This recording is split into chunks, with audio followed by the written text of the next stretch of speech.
ओम श्री गुरुभ्यो नमः हरि ओम सदाशिवसमारंभां शंकराचार्यमध्यमाम् अस्मदाचार्यपर्यन्तां वन्दे गुरुपरम्पराम् श्रुतिस्मृतिपुराणानामालयं करुणालयं नमामि भगवत्पादशङ्करं लोकशङ्करं सदात्मध्याननिरतं विषयेभ्यः पराङ्मुखं नौमि शास्त्रेषु निष्णातं चन्द्रशेखरभारतीम् ओम. So, in the last session, we had looked at the commentary and the verse number 15 of the Viveka Chudamani. Now, we will take up the next verse, verse number 16. As we had mentioned in the previous sessions, verses 14, 16 up till verse number 40, the topic of discussion is the preparatory steps that are required, the preparation that is required before one can properly commence upon a study of Advaita Vedanta. Here, in this particular verse, the general qualifications are being mentioned in verse number 16. So let us read that verse. Medhavi Purusho Vidvan Uha Poha Vichakshanaha Adhikari Atma Vidyayam Uktalakshana Lakshitaha. So in this verse, Adi Shankara Bhagavad Pada is saying that a person who is an adhikari for Atma Vidya must be qualified with certain qualifications. So he must be a Medhavi. By Medhavi, what is meant is an individual who has the power of retention. Because when we are studying Vedanta, it is the study of scriptures. And therefore, there are a lot of concepts that we will be going through. We will have to understand what is the development of the idea that is presented in the scriptures. That requires the ability to receive the information, that is, one is sufficiently focused to listen to the teacher, but one is also able to retain it, because unless we are able to retain it, we will not be able to go to the next level of the concept. So, for example, if you are studying Viveka Chudamani, we have to understand what has been taught in one particular class. But we should also remember what has been taught in the previous classes when we come to this class. So, if we forget what is taught in the previous classes, then every class you have to go back to the first class. So, we will not be able to progress, and therefore, the expectation is that the student has some capacity for retention. In olden times, all of this, there were no textbooks or anything. It wasn't the written word. The communication of the teaching was purely oral. So the student was expected to have memorized all the Vedas, and therefore, when we are talking of any one particular mantra, you will be able to immediately go to that, remember what the entire mantra is, what the previous mantras were, what the mantras after were, and therefore the expectation of the student was significant in terms of being able to remember everything. Now, with the invention of the printing press, etc., the presence of books, one does not require the same level of retention as far as Vedanta is concerned. However, some memory is expected so that one can learn things, because Vedanta is about learning the scriptures and using these scriptures as a tool to know the self, because there is no other pramana or means to know the self apart from scriptural knowledge. Therefore, the ability to remember and retain that scriptures is what is being spoken about in the word Medhavi. The word Vidvan refers to the ability to analytically study the scriptures, because unlike other faith based systems, Advaita is not a faith based system, in the sense that there is the expectation of Shraddha in the scripture and in the words of the Guru. However, it is not a blind faith. What is required is the capacity to reason. Now, in most faith based systems, the first expectation is that you have to leave your intellect behind and completely surrender to the Guru, to Ishvara. That Sharanagrati Bhavam is emphasized in other Indian philosophical systems. But in Advaita, that is not the case. The expectation is that the student is capable of using the intellect to understand what the limit of the intellect is. And therefore, that intellect is used to understand and analyze the scripture, is used to understand and analyze one's own life, is used to understand and analyze the priorities of life. But that intellect is also ultimately used to understand what is the limitation of the intellect itself. And therefore, the expectation of the student is that there is a certain degree of analytical ability, of intelligence to be able to process that information and rationalize what is going on. And therefore, that is what is being referred to by the word vidwan. The word uha poha vichakshanaha, uha means the ability to take what is required, and apoha means the ability to discard what is not. Now, in the scripture itself, there is a lot of seeming contradiction. There will apparently be statements that essentially contradict each other. No, we have to be able to interpret those statements, understand those statements. In one portion of the Veda and the Upanishad, it will say that the knowledge of the self, rather, the self is beyond the mind. For example, in the Taittiriya Upanishad, there is this famous mantra, Yato Vacho Nivartante Apra Apya Manasa Saha. So it's talking about the Atma and says it is that from which words withdraw, from which the mind withdraws. The mind is not able to reach it. Aprapya manasa saha. You cannot attain it using the mind. And elsewhere it says the knowledge of the self, Brahman, can only be attained by the mind. For example, in the Mundaka Upanishad, in the third Adhyaya, there is a mantra, Eshonuratma Chetasa Viditavyaha. This subtle Atma must be known by a purified mind. So, how do you reconcile these two seemingly contradictory statements? Now, how you do that is based on tarka, logic, and mimamsa interpretation. So, both tarka and mimamsa, logic and interpretation, are very, very important knowledge requirements that a student must have.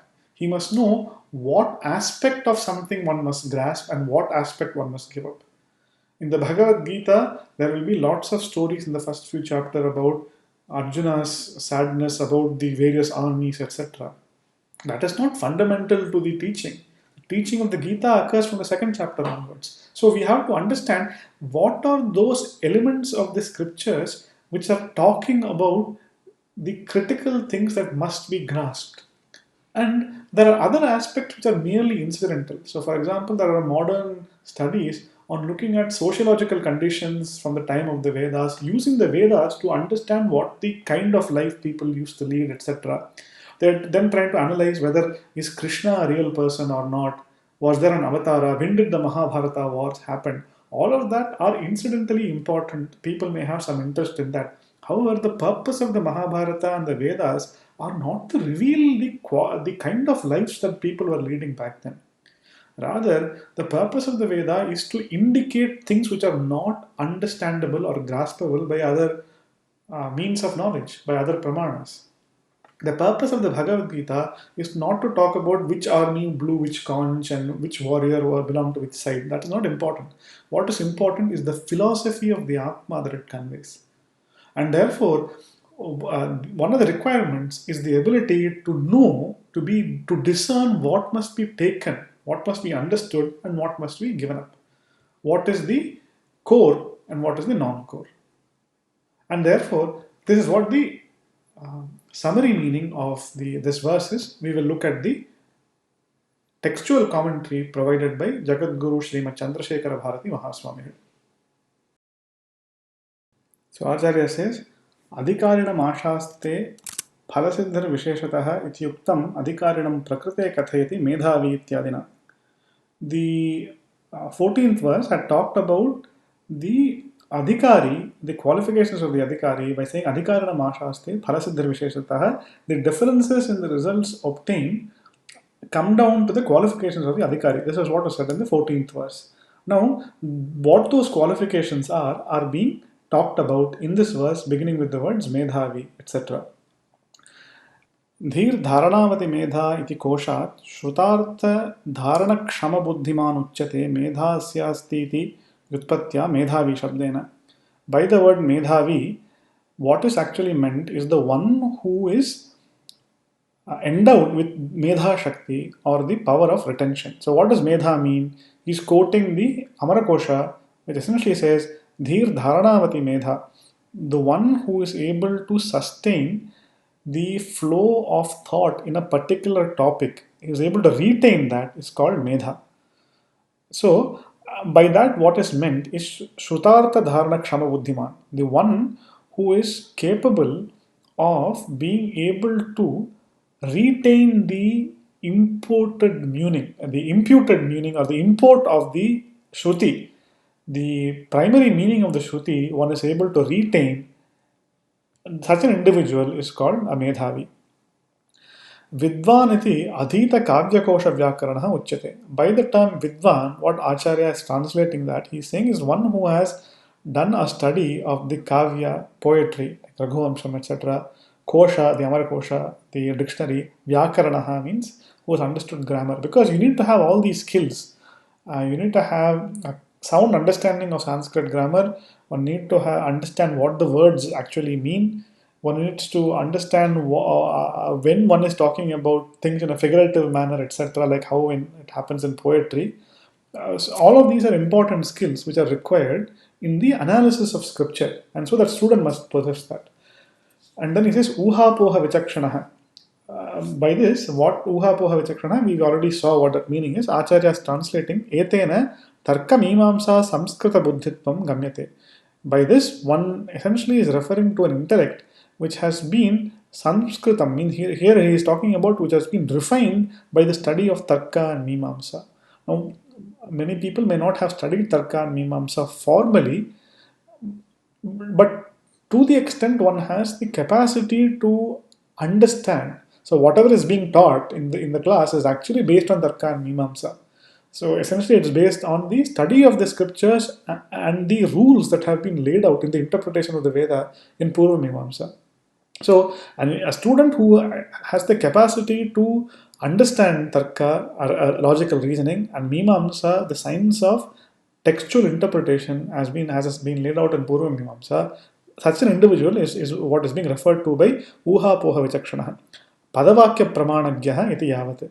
So Padashastra refers to Vyakaranam, Vakyashastra refers to Mimamsa, and Pramanashastra refers to Nyaya. So Nyaya being logical reasoning, Mimamsa being textual analysis, interpretation of the sentence meaning, to get the sentence meaning, and Padashastra means grammar. So one uses grammar to understand what the words themselves mean, how they join with each other to form a sentence. One uses Vakya Shastra to arrive at the sentence meaning. So Vakya Shastra meaning Purva Mimamsa, because what Purva Mimamsa does is it gives tools with which to analyze the textual meaning of the Vedas. Now, when we are speaking with an individual, we can get the understanding of what the individual intends to say by questioning him. So if we don't understand something, we can go back to the speaker and ask him doubts. With the Veda, you cannot do that. So therefore, what Purva Mimamsa has developed is a very, very sophisticated system of analyzing sentences with a view at arriving at what is the true import or meaning of the sentences. The focus of Purva Mimamsa is to study the Vedas, understand the sentence meaning with a view of determining what is the correct procedure to perform a yajna. So that is the primary focus. What the role of the Veda is, what are the vidhis and the nishedhas, what should be done, what should be avoided, what is the correct prayogam, what is the correct procedure for performing a yajna.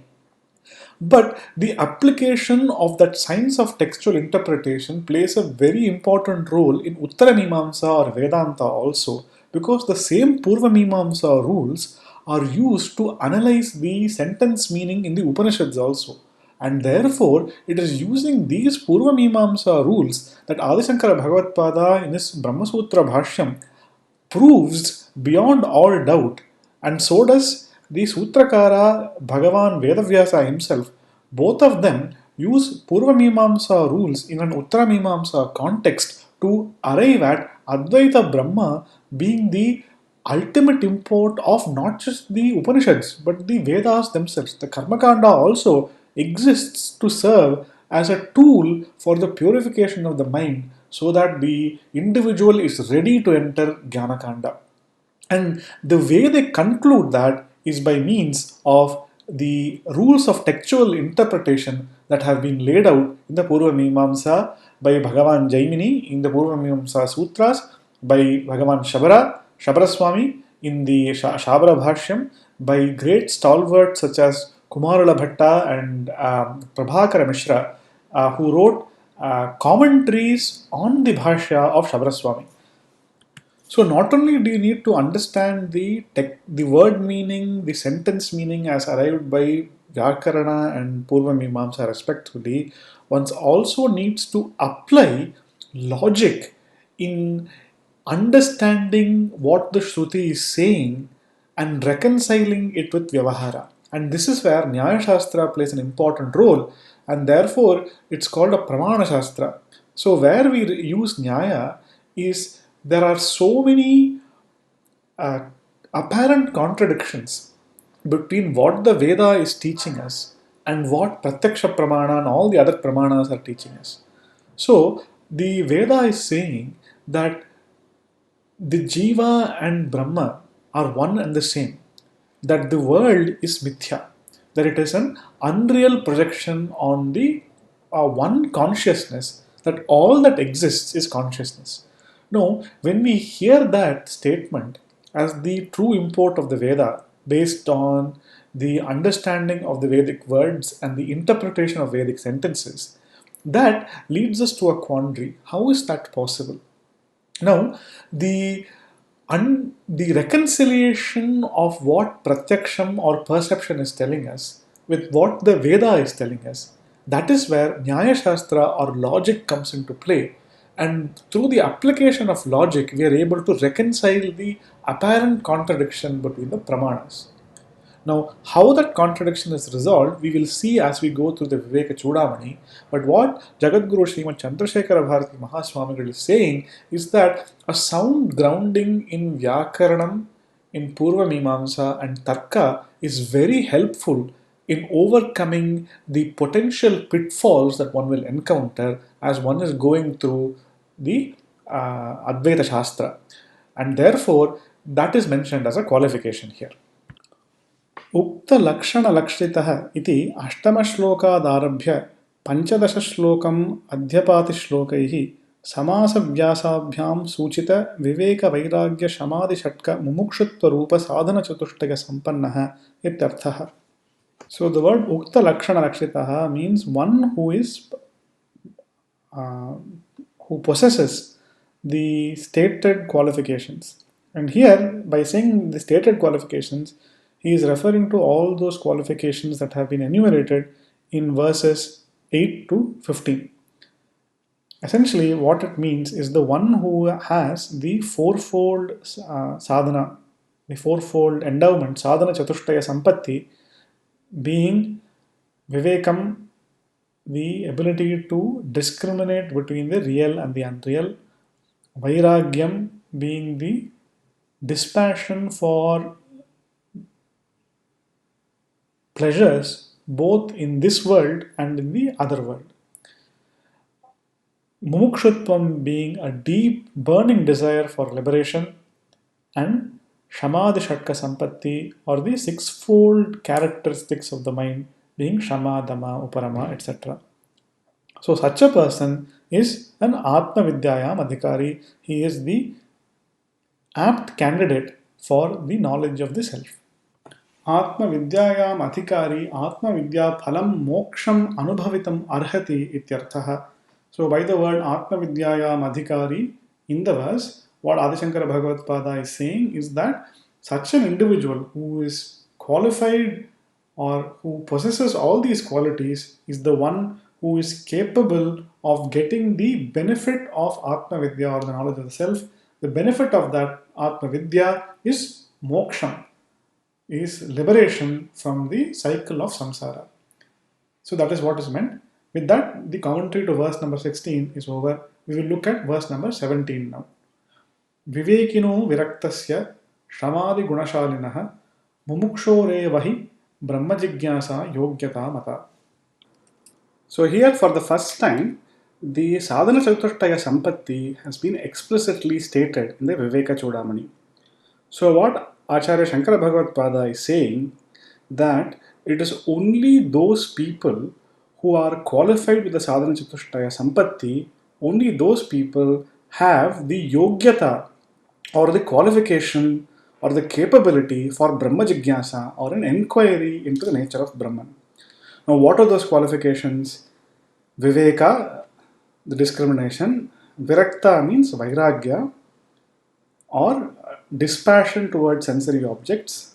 Shamadi Gunashalinaha means the one who is endowed with the qualities such as Shama, Dama, Uparati, etc. Shama means control of the mind, Dama means control of the senses, Uparati essentially means renunciation, Samadhanam means equanimity, Shraddha means a faith in the words of the scriptures and the Guru. So what have we seen? Shama, Dama, Uparama, Titiksha. We missed out Titiksha. Titiksha means the ability to withstand the dualities such as heat, cold.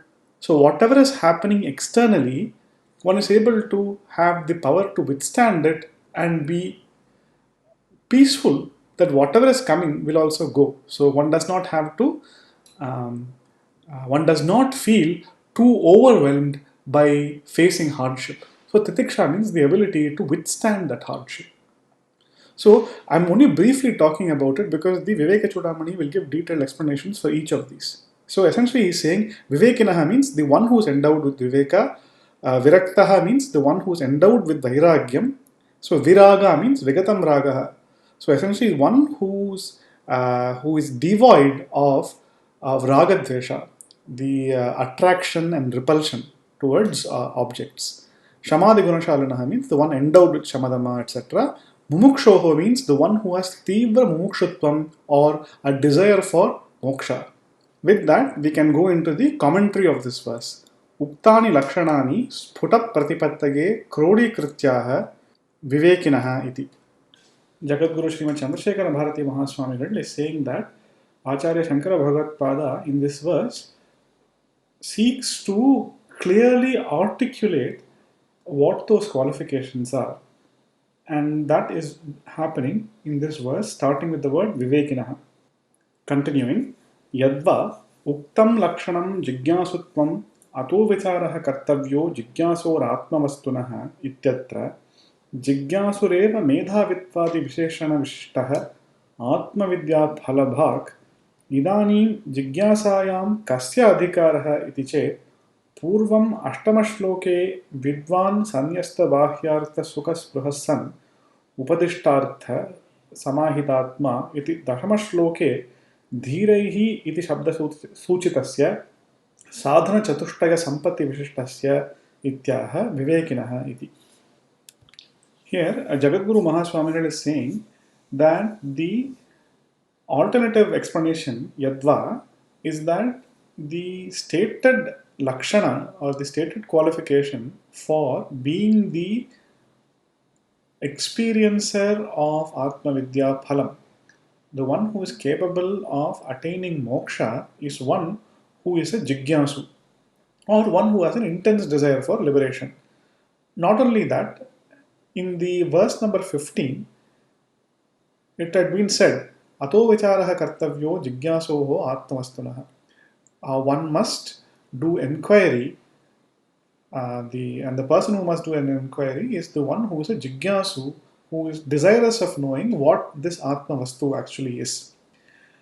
And then in verse number 16, it had been said that the nature of the jigyasu is such that he needs to be medhavitvadi visheshana vishishtah. He needs to be endowed with qualifications such as being a medhavi, being a vidwan, being a uhapoha vichakshanaha, etc. So only such an individual who is a jigyasu and has these characteristics is capable of getting the result of Atma Vidya or moksha.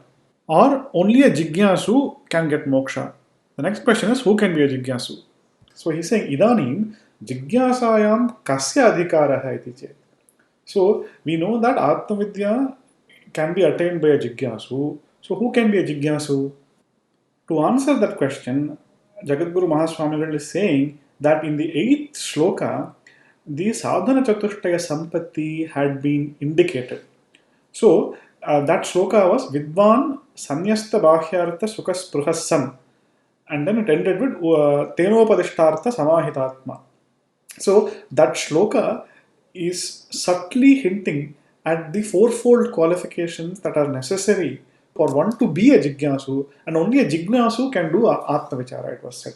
So the what was indicated in the 8th shloka, and that which was again re-emphasized with the word dhira. So even the word dhira is also indicative of the sadhana chatushtaya sampatti. That word had occurred in the 10th verse. So if you go back to the 10th verse, let's look at what that verse says. Sanyasya sarvakarmani bhavabandha vimuktaye yatyatam panditair dhiraihi atmabhyasa upasthitaihi. So this was in verse number 10 on page number 8. So on page number 8 at the bottom you can see that sanyasya sarvakarmani bhavavanda vimuktage yatyatam panditair dhiraihi atmabhyasa upasthitaihi. So Acharya is saying the sadhana chatushtaya sampatti, which was indicated in verse number 8 and again indicated by the word dhira in verse number 10, is being explicitly split out and stated here in this verse number 17. And such an individual who is a sadhana chatushtaya sampatti sampanna, the vishishta individual, is the one who can be the adhikari for jigyasa or inquiry into Brahman. With that, we will bring this session to a conclusion and take up the rest of the commentary in the next session. Om Purnamadah Purnamidam Purnat Purnamudachyate Purnasya Purnamadaya Purnameva Vashishyate. Om Shanti Shanti Shanti.